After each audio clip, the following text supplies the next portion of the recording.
How's it going, friends? Welcome to Route 2 for the Pickaxes. Now, before anyone comes after me, it has already been patched on PlayStation today, or at least the time of this video's recording. Now, I'll be keeping this video updated in the comments if anything changes, as well as confirming whether or not you can still farm these as of right now. But again, do expect a patch or a hotfix, and possibly even a silent fix, because again, it has been patched on PlayStation today. Now, I can't emphasize this enough, and I know some folks may not have access to Fallout First, but if you are able to farm in Fallout First, it is the most efficient way because you're not fighting against the population to get to these locations.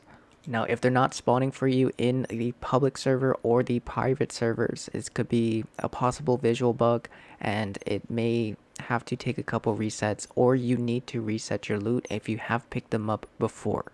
You can go to Summersville, Sons of Danes, the Retreat, or the White Springs Golf Club and pick up 250 items to reset your loot. But with that, let's go ahead and get straight to the route. Now, I like to start out here at the foundation, and what you want to do is you want to spawn on the exterior. You can spawn on the interior, but exterior is closer to the pickaxes. But once you come in, across the bridge on the left-hand side, you'll find 4 of them, one next to the watchtower. And then to the immediate right down the hill, you'll find 2 in front of the first yellow wheelbarrow.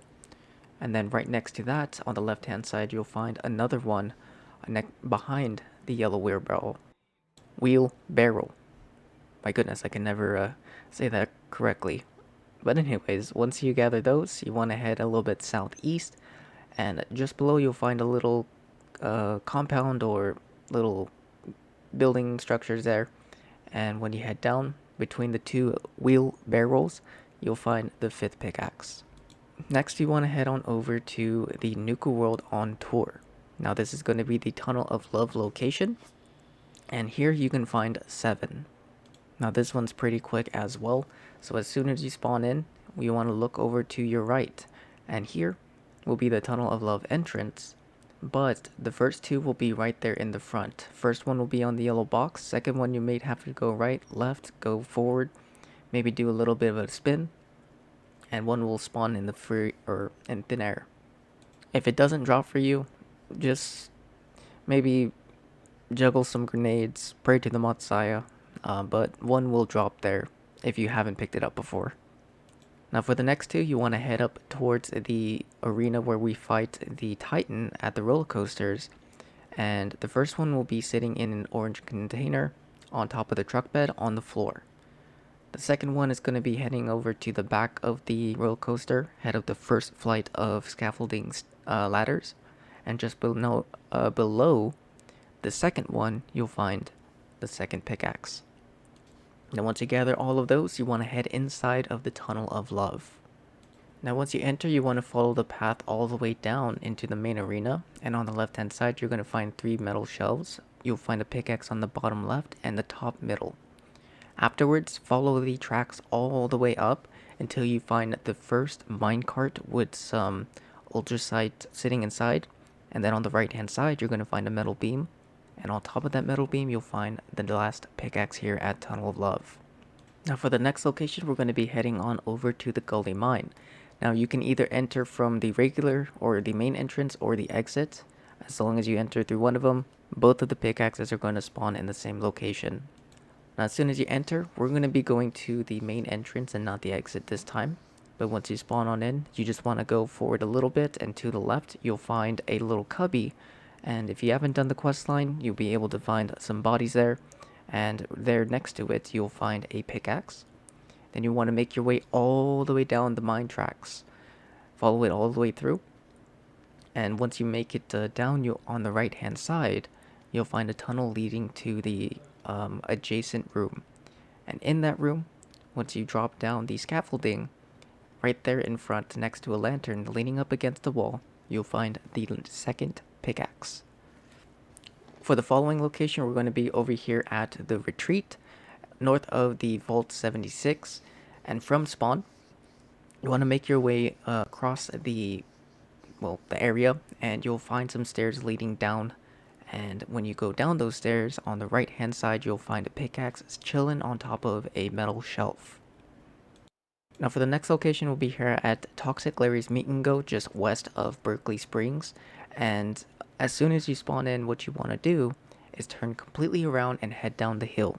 You're gonna find a little cubby or a little nook against the wall, and right there you'll find the next pickaxe.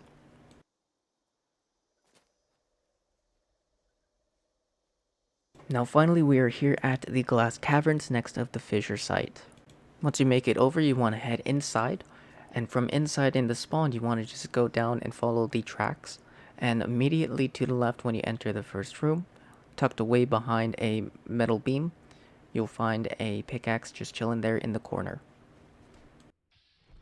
Now there's another way that you can go about farming a pickaxe. You can actually do this if you do not feel like resetting, and that is by fighting Evan, Ethan, whatever the Overseer's husband's name is. Now what you want to go is to Abandoned Mineshaft 6 and head a little bit north, and you'll find some two warehouses here. Behind one of the warehouses you'll find a basement, the Overseer's Journal, as well as a key card. Now before you head on down, you need to listen to the journal. It'll start the personal matters quest or mission, and it requires you to listen to the holotape. Once you do, you'll be able to go inside of the basement as many times as you want, as long as you switch servers. Now this one's pretty straightforward, and all you do is just go inside and kill Ethan, Evan, whatever his name is, and get a pickaxe. Now doing this in a public server can prove beneficial at times because sometimes you might be able to find some extra pickaxes on the ground left by other players. And if this is the place that you want to farm the most and not have to reset, you can place a tent outside, or you can pop into a daily ops, leave the server, and when you load into the next, you'll spawn inside without having to worry about running up or up to the basement. Now just to show that it's still working, at least as of right now, make sure that you put on your scrapper perk card. I kind of messed up and forgot to, or put on the wrong perk cards besides scrapper. But if you break them down, they'll still give the modules. But that about covers it, friends. Thank you to everyone who was kind enough to share some of the routes to me in the comments and to other players in the comments of the previous video that I posted. Again, I'll be keeping tabs on in terms of if it's been fixed out of nowhere or if it's still working in the comment section of this video. But yes, unfortunately on PlayStation you will not be able to do this because it has been patched. But Xbox and PC, you guys are still free to farm these. But yeah, I hope you guys enjoyed and had fun farming these pickaxes, and hopefully for all the crafting sessions that you guys were able to do, or possibly even trading, hope you guys were able to get a lot of awesome goodies. But I hope you guys have a wonderful rest of your day. As always, thank you so much for watching. I hope you guys enjoyed it. But as always, happy hunting, good luck, and I'll see you guys next time. Peace.